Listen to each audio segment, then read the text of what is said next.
Mookie, what are you doing there? Huh?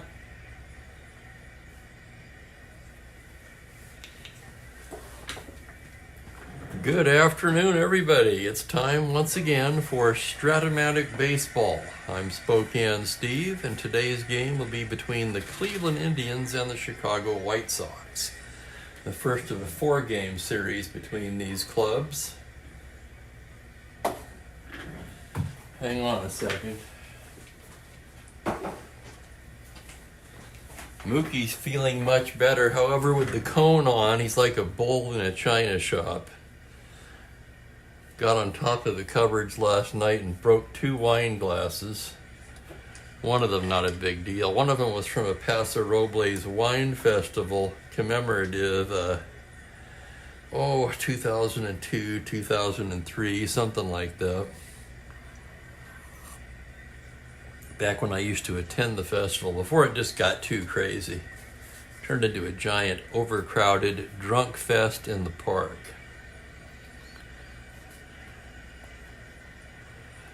And we've had the trimmers come through, the edgers, right? The lawn crews here today.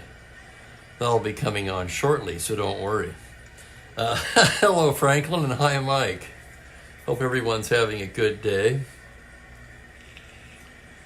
We've got Gary Bell, the righty, on the mound for Cleveland. Tommy John, the lefty, for the White Sox. So far, both of these pitchers have kind of underachieved their cards. Bell 2-3 with a very high 6.34 ERA in 6 starts. He does have one complete game. It was a shutout. 38 innings, 42 hits, just 22 strikeouts. For John, 2-5 with a 5.05 ERA. He's made 7 starts, one complete game, 46 innings, 51 hits, 26 strikeouts. Shout out to Kelly and Perry. Hi, Perry. It is a good matchup.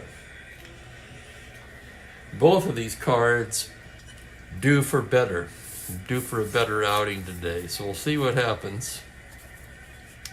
As we get the cards up there, Tommy John goes into his warm-ups. Let's go over the Cleveland lineup. The Indians will have Dick Hauser leading off at short, Max Alvis at third base. Chico Simone is in left field hitting third. Rocky Colavito back in the lineup in right hitting cleanup. Fred Whitfield at first base hits fifth. Jim Landis is in center today. He'll bat sixth with Pedro Gonzalez, the second baseman, seventh. Joe Askew doing the catching and hitting eighth, and Bell, the pitcher, hitting ninth. The White Sox in the field will have John Romano doing the catching, Bill Skowron at first, Buford and Weiss up the middle with Gene Freese at third. McCraw will be in left field today with Agee and Robinson in center and right respectively.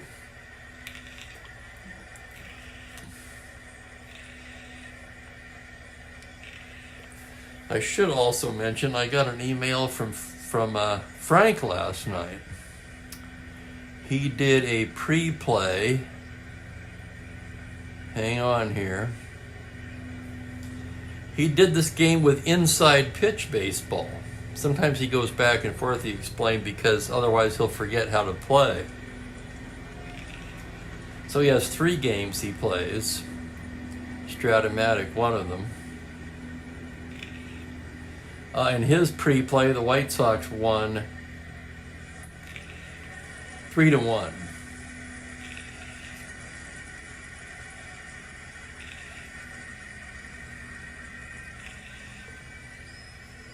And that brings us to today's game. Okay, John ready to work. Here's Dick Hauser to get us started this afternoon. Hauser batting .277 so far, 1 homer, 8 RBIs. The right-handed hitting shortstop stands in as John goes into his windup now. And we're underway with a 6-8 swung on and missed, strike 3. Tommy John fans the first batter of the game. And here's Max Alvis. At least he didn't hit the first batter of the game, allowing Mr. Rothstein to know that his bet was sound. Here's Elvis now. Max Elvis hitting .257. 6 home runs, 17 RBIs for Max. John is set now. The windup, the pitch is a 6-9 right-handed. Swung on and missed. Strike 3. Oh my. Tommy John comes out and announces his presence with authority, striking out the first 2 batters he faces. And now here's Chico Simone. Simone 0 for 10 on the season, still looking for his first hit. I think this is his first start. He's been in 7 games. 0 for 10 with a walk. He might have had a start at first base. He might have had 1 start, but this is definitely his first start in left field. John into the windup. That's going to be a 6-10 right-handed. Swung on and missed. Strike 3. And would you look at that? 3 Ks in a row. Tommy John strikes out the side. After a half an inning, it's Cleveland, nothing Chicago coming to bat.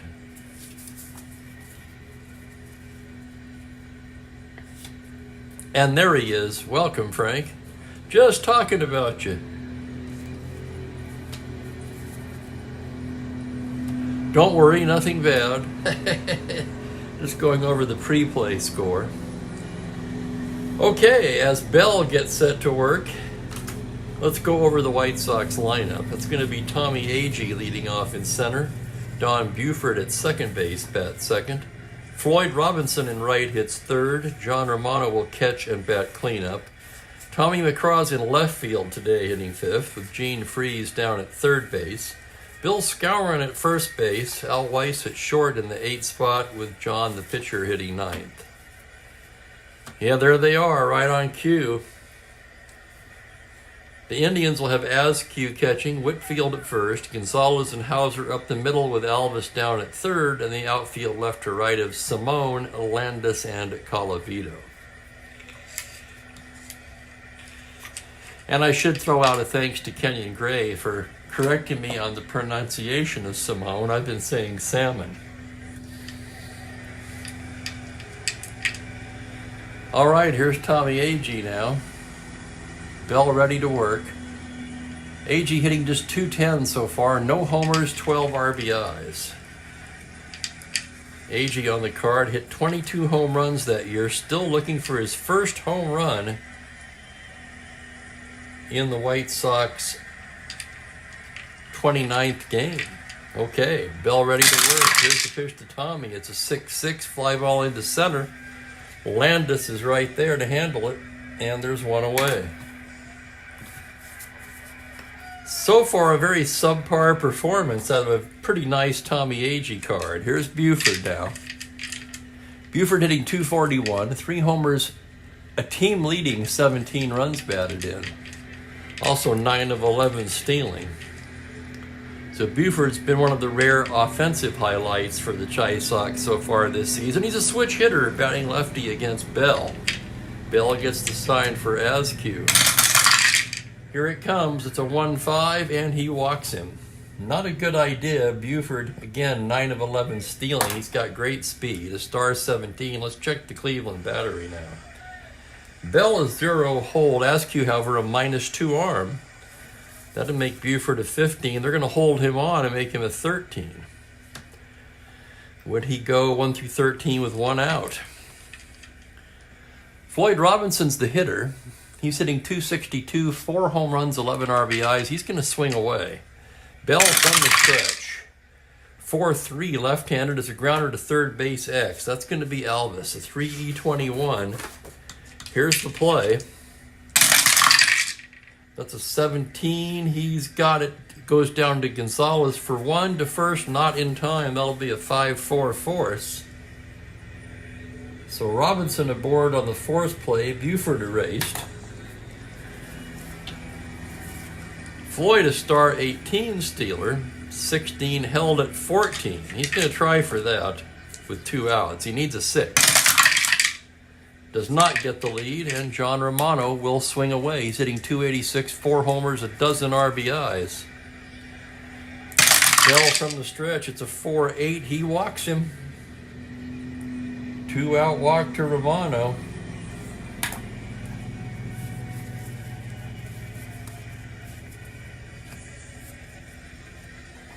And the batter will be McCraw. Tommy McCraw just 127 on the season, 8 for 63. No homers, 3 RBIs for the left-handed hitter. Bell checks the runner. And here's the pitch on a 2-11. It's a slow roller to first. Whitfield has it. He'll take it to the bag, and that will do it for Chicago in the first. No runs, no hits. They leave a pair. There were a couple of walks by Bell. And we're scoreless after an inning. Just getting started here, folks. Go ahead and get comfortable and hang out with me for 90 minutes or so. It's a Wednesday. I'm kind of pumped up. I had to run around today. I feel like I've been playing catch-up all day. Got home, I made a pod. Did not have time to stop for coffee. I already finished this morning's pod and didn't really feel like making another pod. One cup will probably do it. Here's John now. Rocky Colavito's going to lead things off for Cleveland. Rocky batting .372, the club's leading batter. Leads the team in home runs with 7 and has 16 RBIs. John into the windup. Here's the pitch now. That's a 6'10 right-handed. Swung on and missed, strike 3. Would you look at that? Tommy John has struck out the first 4 batters he's faced. Not known as a strikeout pitcher particularly. Let's look at the card now. That season, 138 strikeouts in 223 innings. So no, pretty much in line with his career numbers. Here's Whitfield now. 237, 5 homers, 18 RBIs. Left on left, John delivers a 6-7 left-handed, swung on and missed, strike 3. Okay, this is some kind of record now for this replay. I cannot remember any team striking out the first 5 batters. The batter will be Jim Landis. He's in center today.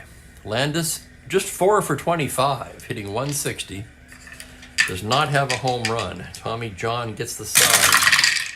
Breaks off a curve at 2-7. That's going to be a single to 1 on a 17. That liner's right into the glove of Freeze.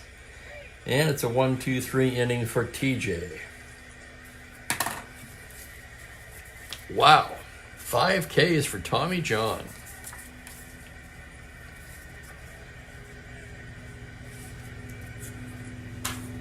Gary Bell gets loose. And Chicago will send up Freeze, Skowron, and Weiss in the bottom of the second. Gene Freeze hitting .282, just 11 for 39. 3 home runs, 6 RBIs. He shared third base duty with Buford early. And then more recently with, oh God, who else has played third for them?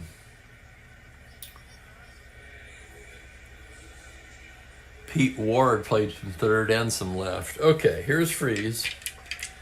Bell into the windup. That's going to be a 2-11 right-handed, and he hits him. Holy cow. Bell hits the first batter here to start off the second. Freeze a star 15 stealer. -2 battery makes him a 13, and he will not be held. So he could go 13. Let's take a look at Skowron in the ground ball A department. The pitch to Skowron. There goes Freeze. He's running. 1-13. He's gunned down by Joe Askew. Oh my goodness. Not even close. Freeze got a poor jump. Askew throws him out easily.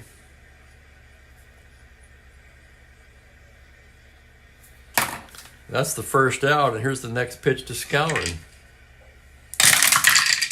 3-7 right-handed, swung on and missed, strike 3. That's the first K for Bell. 2 down now.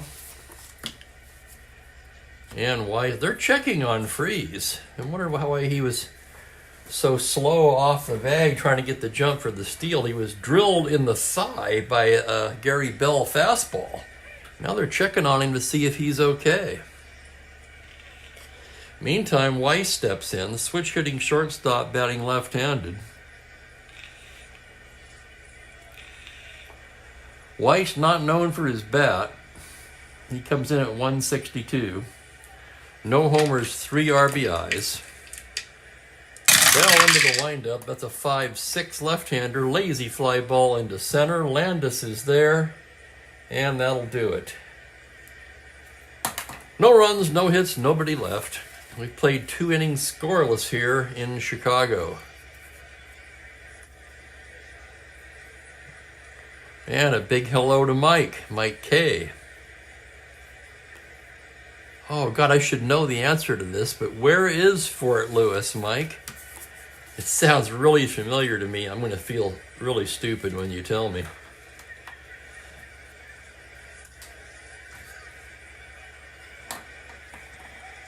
Two innings in the books. Bottom third of the order for Cleveland here in the third. It'll be Gonzalez, Askew, and Bell. Pedro Gonzalez hitting .273 on the season. 1 homer, 8 RBIs. Tommy John gets the sign. Here's the pitch on a 5-9 right-handed. That is a fly ball into center. Playable for Tommy A.G. The Gold Glover makes it look easy as he tracks it down for the first out. And a shout out to Tony who's here. Welcome, Tony. Good crowd on hand for today's game. Indians come in 16-11. White Sox 10-18. And of course, all you regulars know by now the White Sox problems have been largely offensive, and their fielding has hurt them. A good pitching staff has been undermined basically by poor fielding ratings. Here's Askew, the catcher now. He's just 5 for 30 on the season, 167, but 2 of those hits are home runs, and he has 6 RBIs. There you go. Thank you, Mike. And I do feel stupid. Driven right past there. Oh, my God. It's hell getting old. That's all I'm going to say, although it does beat the alternative. Here's the pitch now to Askew. 4-7 right-handed. It's a base hit up the middle. Askew with the first hit of the ball game, and we're in the third inning. First hit for either side. And the batter will be Bell. Bell, a right-handed hitter, 1W. Let's check his bunt rating. He's an A. They're going to pull the infield in, expecting the bunt, and he's going to lay it down. He's a B. On a 9, that's a successful sacrifice for Bell, and that moves Askew into scoring position.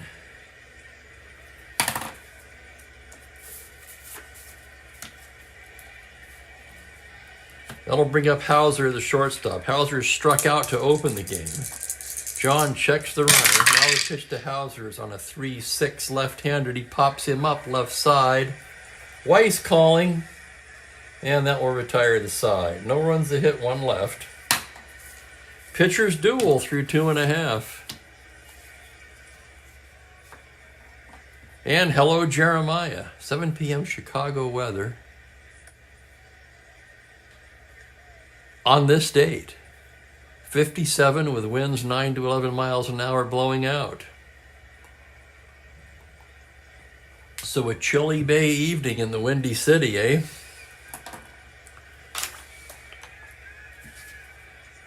And they managed to put, let's take a look here, about just over 16.5 in the stands.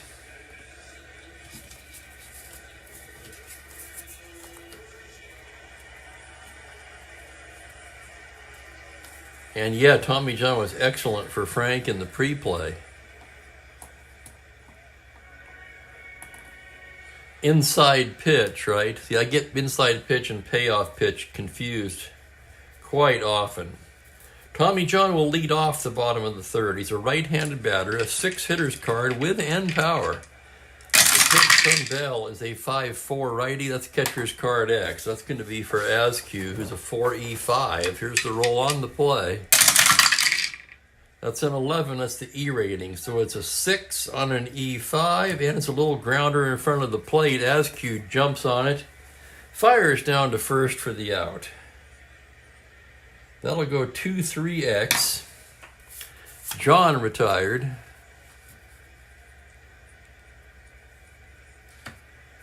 Oh, because of reading it, Mike? Yeah, I do that too. I get to the store and realize I've left my reading glasses at home, and I'm like, damn it.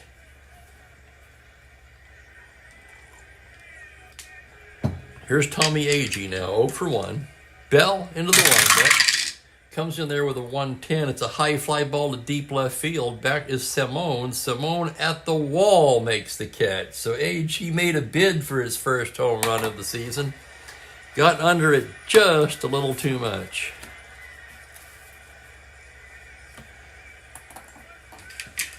Here's Buford, who walked his first time up. Left-handed hitter. Bell into the windup. 112 righty, and he hits him. Oh my goodness, second hit batter for Gary Bell. Buford with good speed, of course. 15 not held. He's going to be held at 13. The pitch to Robinson. There goes Buford. Throw from Askew, and he guns him down. My goodness. Askew's nailed 2 potential base stealers today. Freeze and now Buford.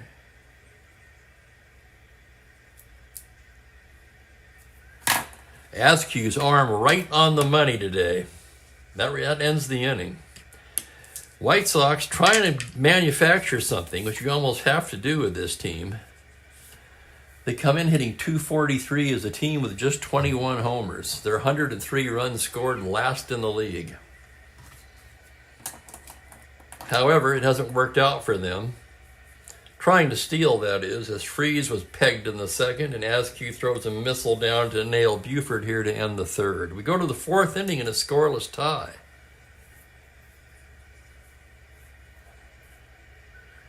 Nice, Perry. Well said. Yes, indeed.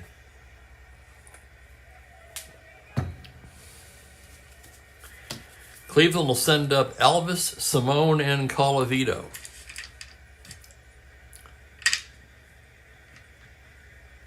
And I keep looking up at Frank's message, and I read it as, join me for the pre-play. And I have to look at it again, John for me in the pre-play. This is how bad it's getting with my eyes.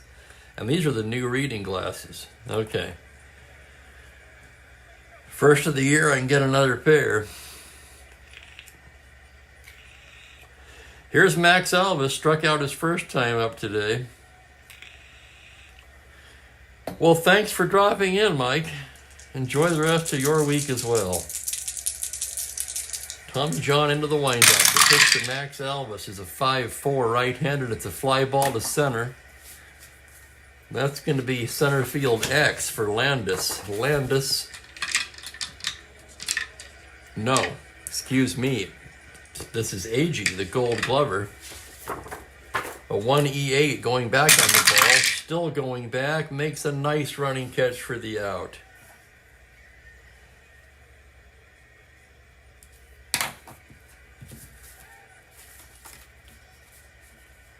Here's Simone now. He struck out his first time. John into the windup. Here's the pitch on a 3-7 left-handed. Little comebacker. John will take it. Flips to Skowron. 2 away quickly in the 4th. Tommy John's working very quickly today and so far just sailing along as Colavito steps to the plate. Rocky struck out his first time today. John into the windup. Pitch to Rocky, a 2-5, and he loses him, ball 4. 2 out, walk to Colavito. Let's check his stealing now. No threat to steal. John, a +1 hold. Romano, a +1 arm, however. That would make him a 15, but he'd have to roll a 3 to get it. He's got about as much chance of being picked off as he does rolling for the lead. So Whitfield will swing away, left on left. It's a 6-7 swung on and missed, strike 3. Tommy John's 6th strikeout of the day. That'll end the inning. No runs, no hits, 1 man left. And hello there, Ben.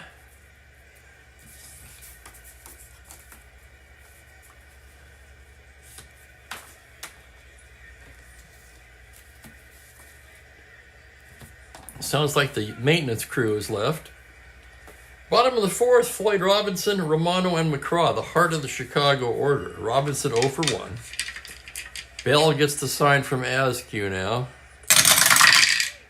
5-8 left-handed. That's going to be a triple to 5. Just misses it on a 9, and he'll settle for a long single. Robinson, a star 18 stealer.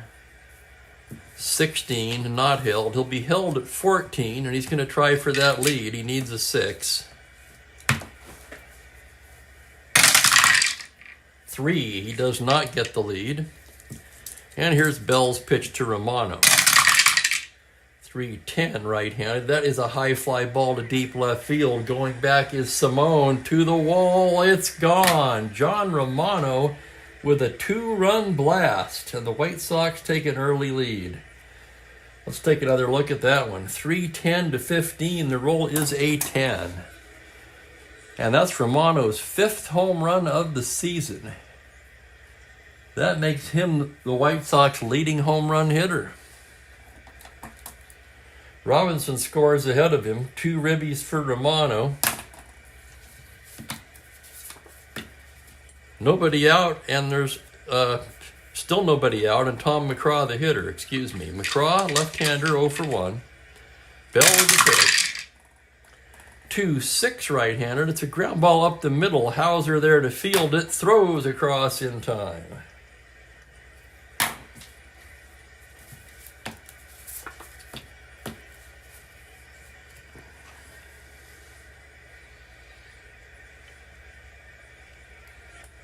Oh, hell's bells, man. Nothing like the old Chinese fire drill.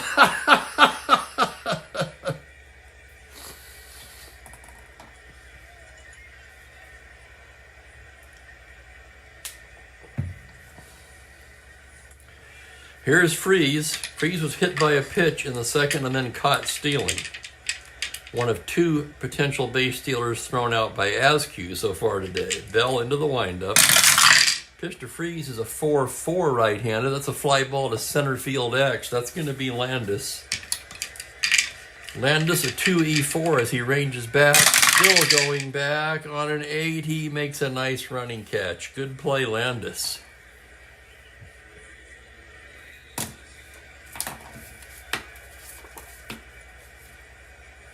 Here's Skowron now. Struck out his first time. Bell gets the sign from Askew. Here's the pitch. It's a 1-7. Right in the heart of his good column. He hits a little nubber to short. Hauser comes in on it and throws him out to retire the side. The White Sox strike for 2, however, on the 2-run blast by John Romano. And after 4 complete, they lead it 2-0.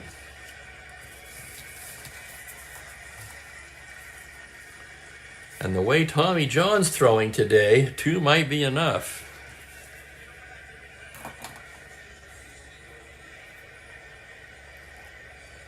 He's only allowed 1 hit as we go to the 5th. It'll be Landis, Gonzalez, and Askew. Landis 0 for 1. John into the windup. That's going to be a 5-7 right-handed. It's a grounder to second base X. And this is where Chicago gets in trouble. Second base Buford, 4E39. Here's the play on a 20. He's got it and throws him out. Nice play, Buford.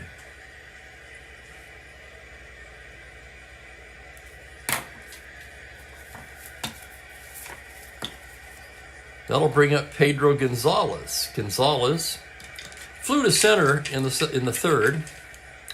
John, the sign from Romano. Here's the pitch from Tommy John. It's a 6-10 right-handed. Swung on and missed. Strike 3. That's 7 Ks now for TJ.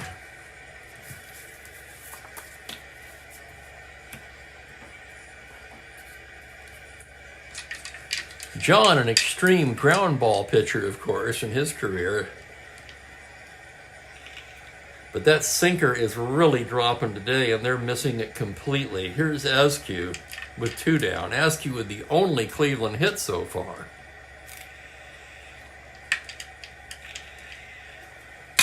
Here's the pitch to Joe. It's a 3-3 left-handed little roller to first. Skowron's going to take it to the bag, and it's another 1-2-3 inning for Tommy John. Through 4.5, it's 2-0 White Sox. Oh ho, Ben. The 1968. We've had a lot of discussion about that season lately. People asking questions. How do you feel about a replay with the 1968? I've mentioned that I considered it, but as much as I love pitching, I kind of felt that would be even too much pitching for me.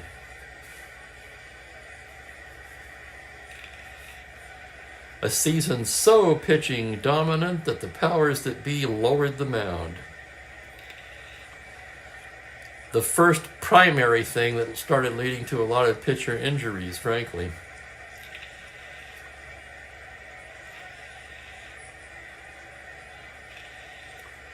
In order to make up that angle that the hill produced before, a lot of extra stress on that elbow.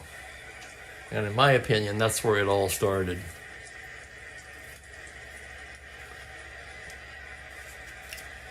It'll be Weiss, John, and Agee for the Sox at the bottom of the fifth. Weiss 0 for 1. Switch hitter batting left-handed. Bell comes in with a 1-9, swung on and missed, strike 3. That's the second strikeout for Bell. And the batter will be Tommy John, right-handed hitter. Bell with the pitch. 5-9 righty. That is a high fly ball to left center. That's going to go down and roll to the wall. John rounds and goes into second with a double. How about that? Let's take another look at that one. 5-9 righty. Sure enough, that is a double for Tommy John. So John helping his cause here with a 2-base hit, and the batter will be Agee. And Perry's doing a 68 Tigers replay. We've got quite a few Tigers fans in this group, don't we? Ben and Perry, I know, and there's at least one other.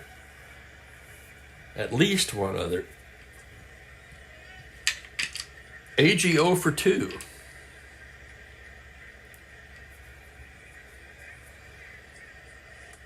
Bell checks the runner, now comes into Agee, 4-7, swung on and missed, strike 3. Third strikeout for Gary Bell. And it will be up to Don Buford. Buford's walked and been hit by a pitch. Bell checks the runner, comes into Buford, 5-8. That's going to be a 2-star single. That's going to be good enough to score Tommy John, and that makes it 3-0. An RBI single for Buford. Buford at first with 2 away, 17-15, held, he's 13. And the batter will be Robinson.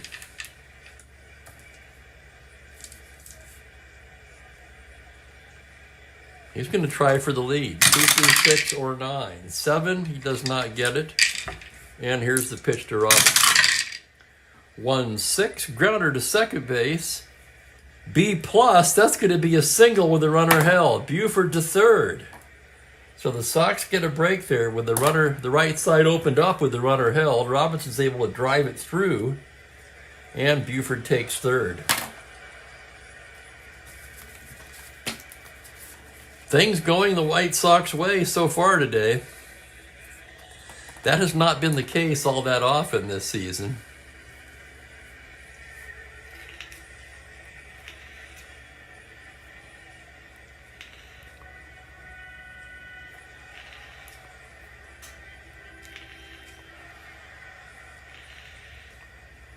Oh, that would be cool, Ben. You know, I say go for it. Or, you know what I did first? I started with that 74 Dodger thing. Before I even went on YouTube, I actually did one just recording a video on my phone just for myself. Okay? And then I went back and watched it and thought, okay, what can I do better? Where did I screw up here? And for me, it was tough because, you know, a lot of you guys know this, the regulars, that I'd been away from card and dice for 25 plus years, playing strictly the Windows game and the online version. So I had to kind of relearn the cards and dice. Ben learning the cards and dice for the first time, and you've done exceptionally well, I think. Heck, Ben's been my unofficial fact checker here, really. He's helped me out at several times.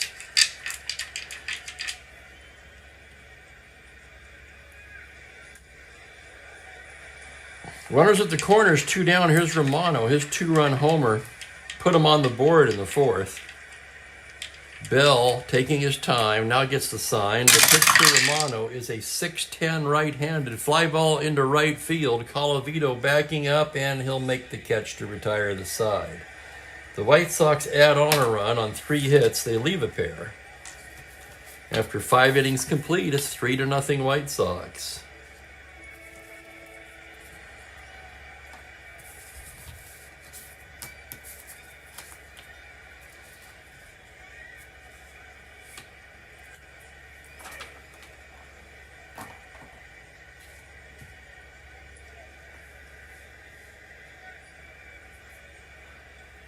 Oh, yeah. Yeah, the Orioles are scuffling this year. Early season's favorites to win the American League. Mets are right there, but man, Atlanta's really hung in there with a lot of key injuries. I have to say, I'm kind of surprised. You lose an Acuna and a Strider, man, that's a lot.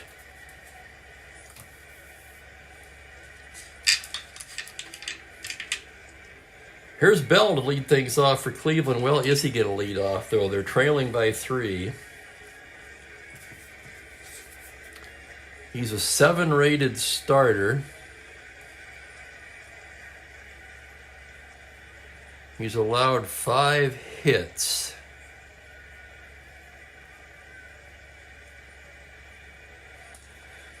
It's a 3-0 game. It's early enough that I'm inclined to let him hit and leave him in at this point, but I will take anybody here for the White Sox. I guess let's ask that first.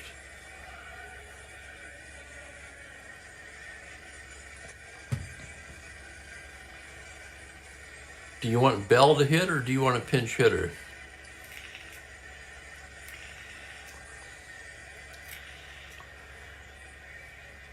Also, for any newcomers to the chat, I do like getting people in the chat involved in some of the decisions of the game, so keep that in mind. I get the feeling that nobody particularly cares what the White Sox do at this juncture. Frank wants to pinch hit. Jeremiah, that's 2 for pinch hitting. That's good enough for me. We're going to pinch hit for Bell to lead off the 6th. So Bell's day ends at 5 innings. He allowed 5 hits, 3 runs, walked 2 and hit 2 batters. So you could say that his control was a bit shaky today, and he struck out 3.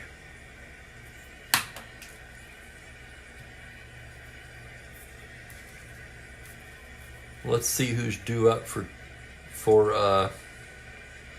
Chicago. Left, right, switch hitter. They're going to get Steve Hargan up.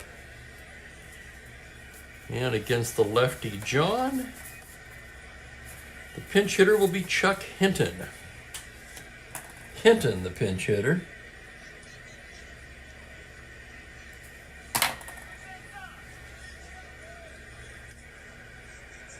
Hinton 317 on the season, 4 homers, 15 RBIs. Right-handed hitter. John into the windup. There's a 3-9 right-handed, swung on and missed, strike 3. Down goes Hinton, and that's TJ's 8th strikeout of the day. That'll bring up Hauser, 0 for 2. Frank used Hinton as well. How about that? Here's Hauser, 4-9 righty. That's a grounder down to third. Freeze has it across to Skowron, and there's 2 away. Here's Albus, the third baseman, 0 for 2 on the day. John gets the sign from Romano now, and here's the pitch. On a 6-7, he walks him. 2-out walk to Albus. That'll bring up Chico Simone. Simone 0 for 2, standing in from the right side. John out of the stretch now. Here's the pitch. It's a 2-7, fly ball to left, playable for McCraw. He'll take it, and that will retire the side. No runs, no hits, one left on. 6 goose eggs put up by Tommy John so far, and it is 3-0 White Sox.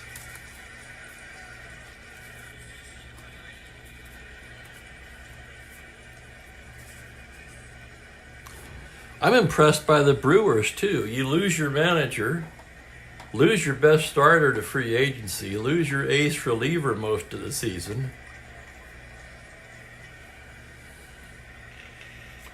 I'll tell you, that team plays great defense.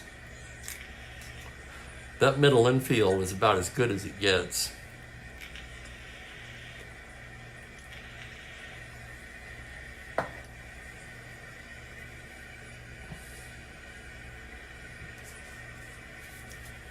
Bottom of the 6th, new pitcher coming on for Cleveland. That's going to be Hargan.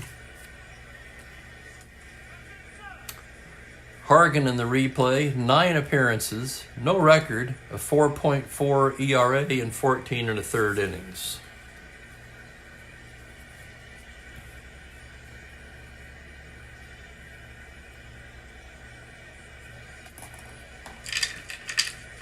McCraw 0 for 2 on the day.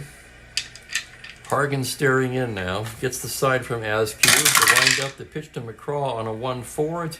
He goes the other way with it and lofts a high fly ball into left.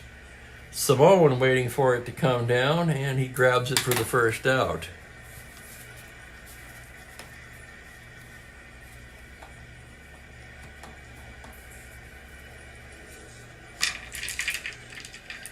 Here's Freeze, 0 for 1, was hit by a pitch in the second. Hargan into the windup. He comes in there with a 1-8 grounder down to third. That's Alvis. He's got it. Throws to Whitfield. 2 away. And the batter will be Moose Skowron. Skowron 0 for 2 on the day. Hargan set. That is a 2-9 right-handed grounder into the hole at short. Hauser's there. Throws across in time. And it's a 1-2-3 inning for Steve Hargan. So Hargan comes on, does a nice job. We've played 6. It's 3-0 Chicago.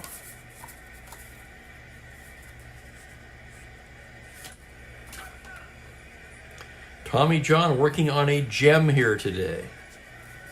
Just 1 single allowed through 6 innings of work. He'll be facing Colavito, Whitfield, and Landis here in the 7th. Rocky Colavito 0 for 1 with a walk. Tommy John into the windup. Pitch to Rocky's a 4-8 right-handed. That's a single to 7 on an 11. That's speared by a leaping Weiss at short.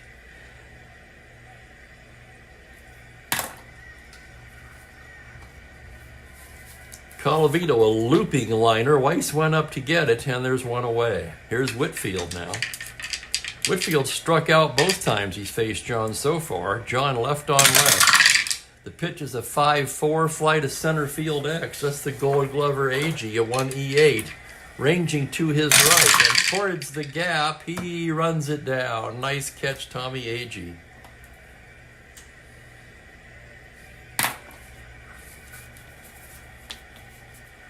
That'll bring up Landis with 2 down. Jim Landis 0 for 2. It's a 1-8 left-hander, and he pops him up left side. It'll be Weiss again. And it's a 1-2-3 inning for TJ. John has now retired the last 10 in a row.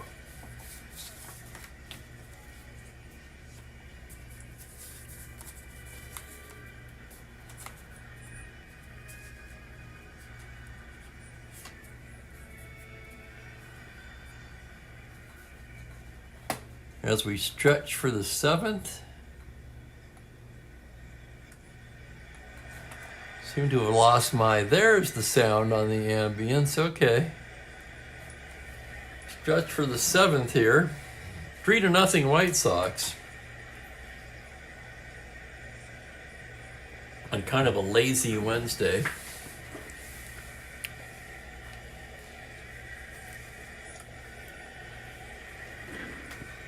me take a short break here for the stretch.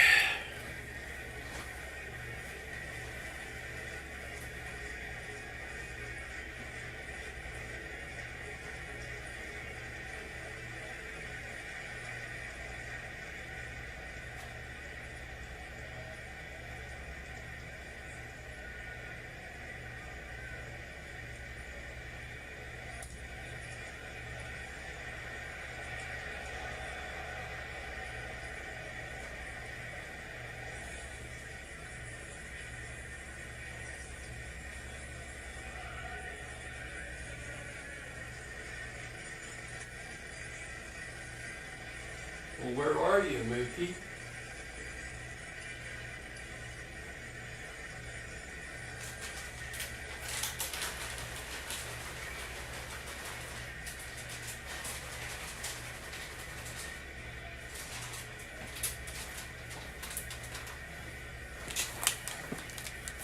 Okay, let's check the Mookie cam here.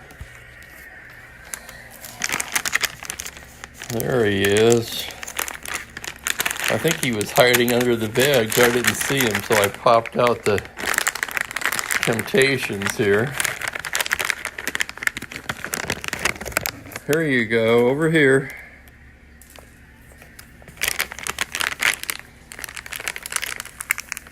No? Okay.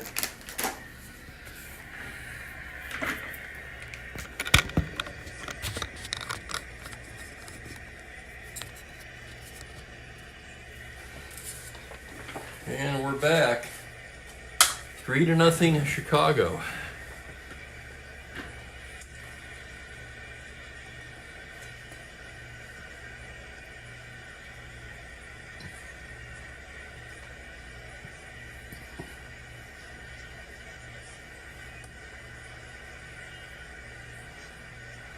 He seems to be feeling much better.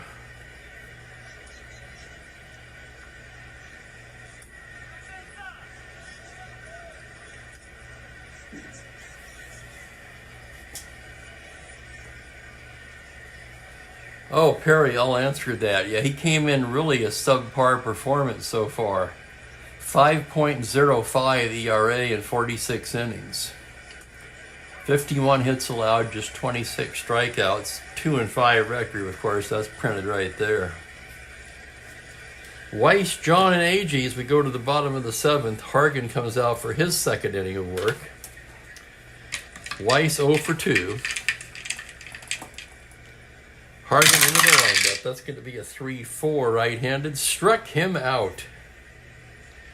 Weiss goes down swinging for the second time today, and the batter will be Tommy John.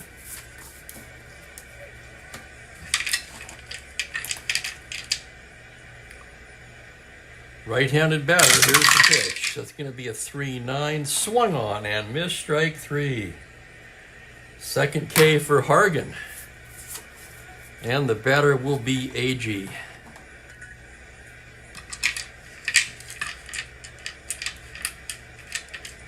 Hargan into the windup. Here's the pitch now. It's a 1-8. Swung on and missed, strike 3. And Hargan fans the side. Oh my goodness.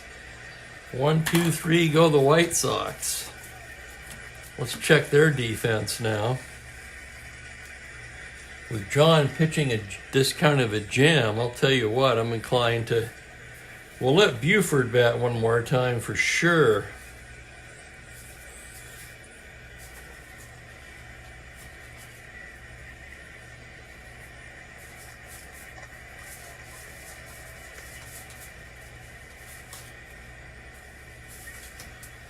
But we're going to have defensive replacements at short and third.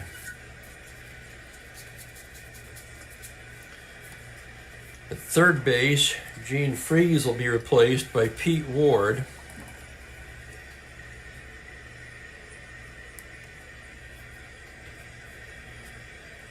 A 4E10.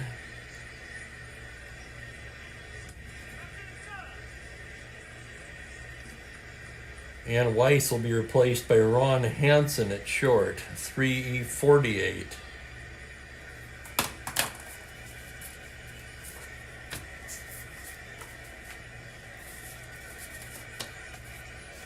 Still not a great defensive team, right? But a little better.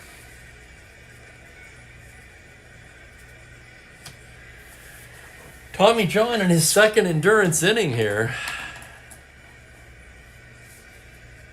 Exactly, Ben.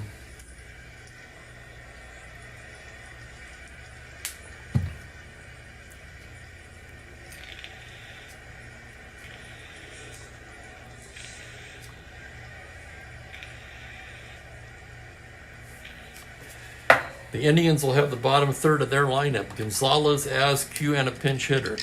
Pedro Gonzalez 0 for 2. Tommy John gets the sign from Romano. Here's the pitch on a 4-7 base hit into center. Gonzalez with a leadoff single. Star 15 stealer. John a +1, Romano a +1. That would make him a 17. He's held at 15. And the batter will be Askew. Askew's going to swing away here. John out of the stretch on a 4-6. That is a double to 12. On a 14, that's down for a 2-star single. Gonzalez goes to third. And now one more hitter walk will knock John out of the game. They're going to send up a pinch hitter for the pitcher, who I forgot to write in. Okay, hang on. It's Hargan. Whoops, wrong color.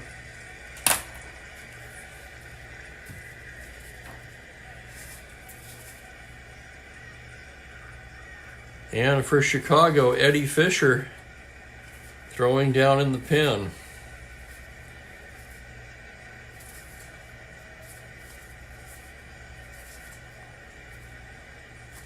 He's being joined by the knuckleballer Hoyt Wilhelm.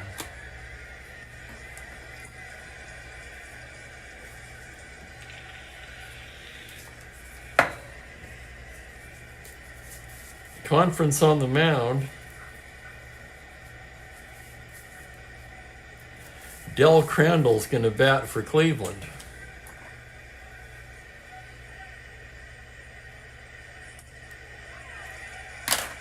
Crandall, the right-handed hitting catcher.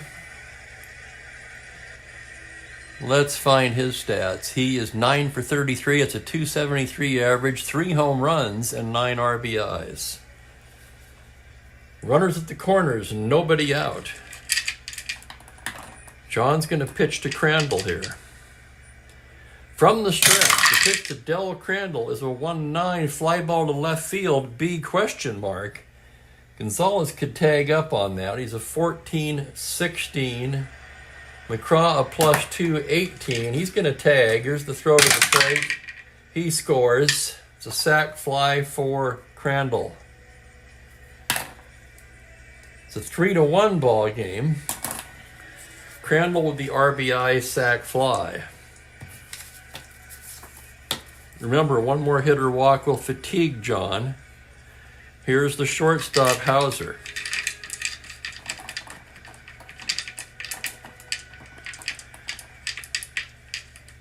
John staring in to get the sign. Here's the pitch to Hauser. It's a 4-8 single to 7. It's a line drive speared by a leaping Weiss. Oh my goodness.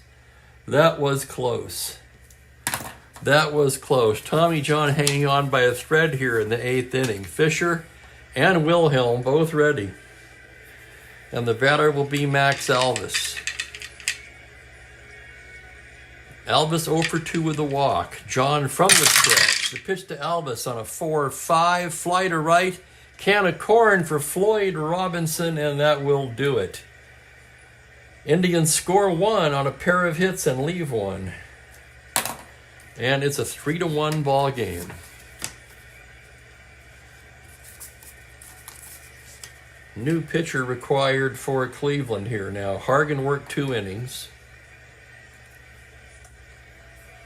Retired all 6 batters. Struck out 3. A nice performance out of the pen from Hargan. Right, right, left, right. Kelly's a right-hander. Kelly or Stang? Who's it going to be? Give me a moment to check this. This is an important decision for the Indians.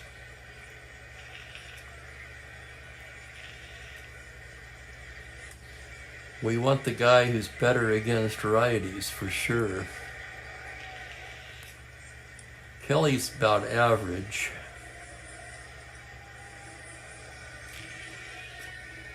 Stang is the better choice. That's who it's going to be.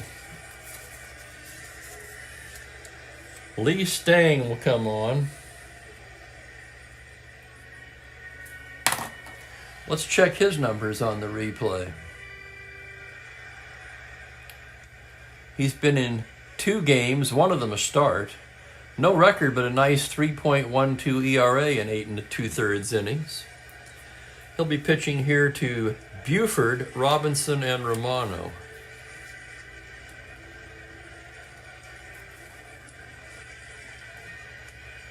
Hang on a second. What the hell was I looking at? You've got a switch hitter. Stang may not be the best choice. Bear with me. Let's look at Kralik or Allen. I might change this. Kralik, nice on the on base, has a little gopher ball problem.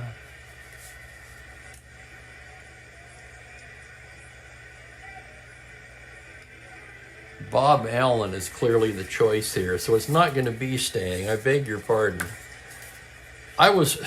My apologies, I was looking up here at the Cleveland lineup thinking 2 righties were due up. So that's really not fair to Cleveland. They're going to bring in Bob Allen, the left-hander.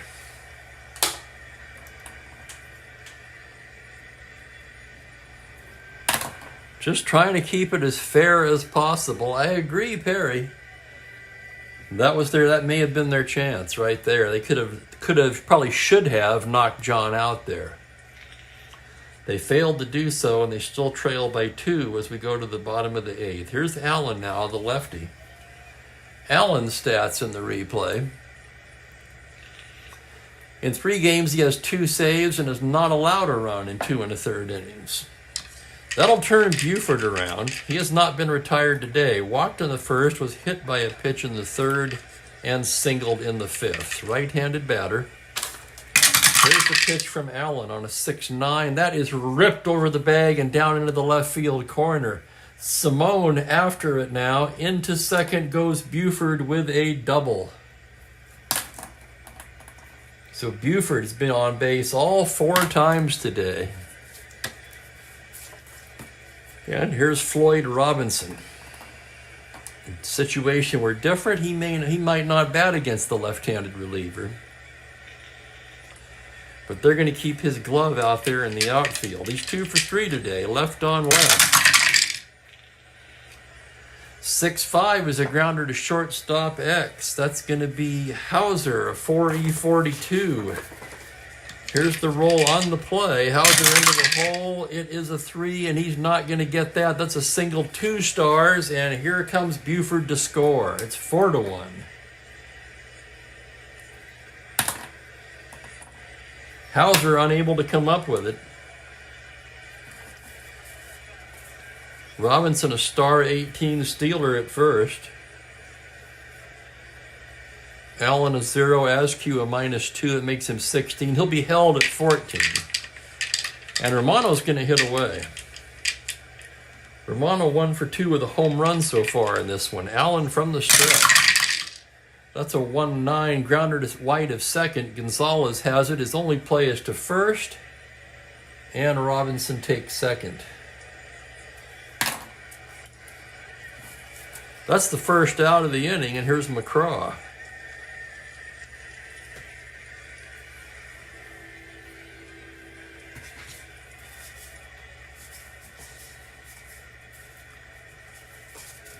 The White Sox have the defensive Ken Berry on the bench. But McCraw could go to first base, where he's a nice 2E16, so he's going to stay in. He's 0 for 3. Left on left. Allen comes in there with a 6-5 grounder to short X again. That's Hauser. 4E42. Here's the play. On a 7. He's got it. Throws to first in time as the runner moves up. Nice play, Hauser.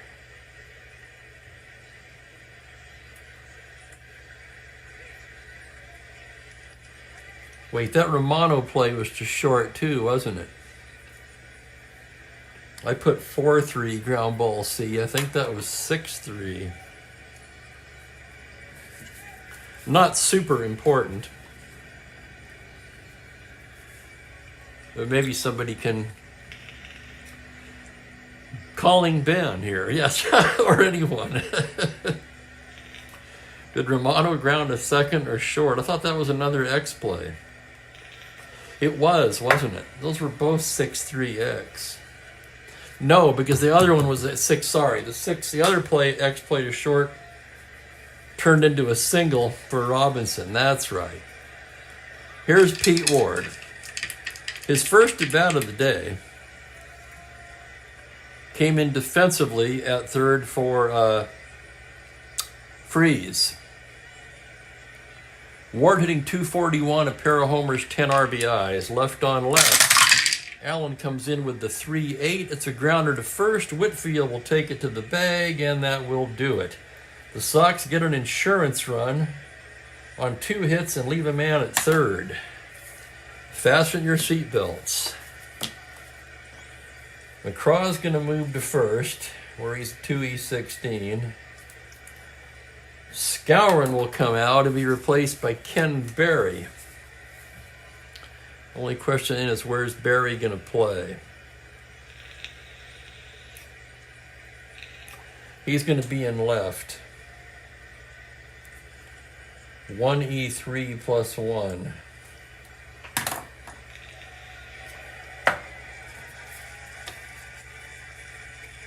Buford at second. We don't really have anything for that. They don't have another second baseman. So Buford will have to stay at second.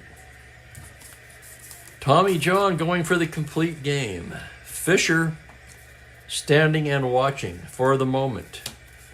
It's Simone, Colavito, and Whitfield for Cleveland here in the 9th inning in a 4-1 ball game.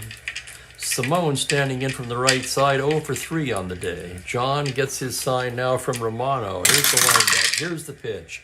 6-5 is a homer, 1-2, deep fly ball to left. Berry on the track makes the catch. So come into the game and the ball will find you, such is the case for Ken Berry.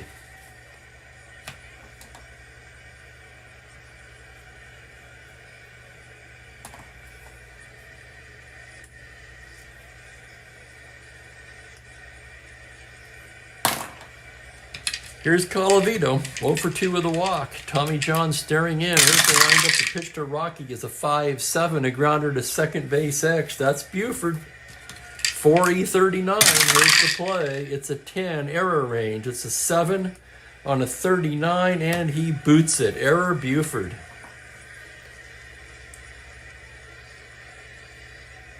First error of the ball game. Colavito is aboard. And here's Whitfield. Whitfield's 0 for 3, struck out twice. Left on left, John from the stretch. He takes to Fred Whitfield on a 1-5, swung on and missed, strike 3. Strikeout number 9 for TJ, and for Fred Whitfield, it's the hat trick. And the Indians are down to their last out. Will it be Landis? Most likely. Their bench is all left-handed, except for Larry Brown, the shortstop. So the batter will be Landis. He's 0 for 3 today. John trying to finish it. Checks the runner from the stretch.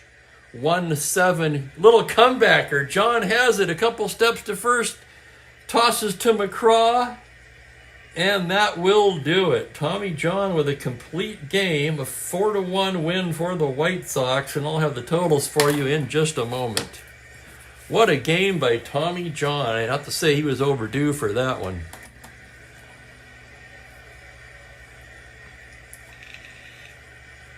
John going all the way gets the win. He's 3-5 now.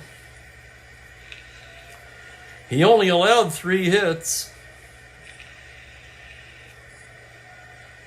1 run. Walked a pair. And struck out 9. Strikeout performance for John, and Tommy John is definitely your Chief Spokane Gary player of the game. Allen in his 1 inning gave up 2 hits and a run. No walks, no strikeouts. Gary Bell takes the loss. He drops to 2-4. Totals, the White Sox in winning tally 4 runs on 7 hits, 1 error. Cleveland, 1 run, 3 hits, no errors. Player of the game is John.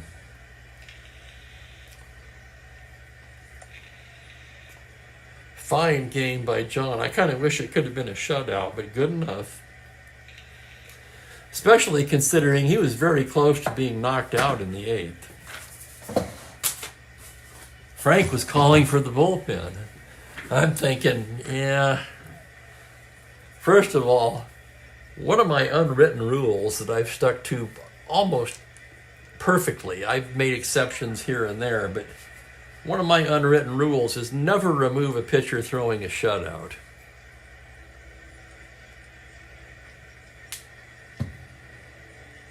Now, if they're fatigued and the game's on the line, well, yeah, you probably got to do it then.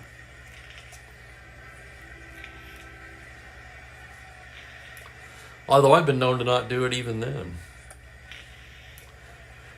My thinking on that is, if the dice are rolling that way that day, for a pitcher to throw a shutout in the first place, things have to go right for him. So if he's throwing one, my thinking is maybe it was meant to be. Why mess with it?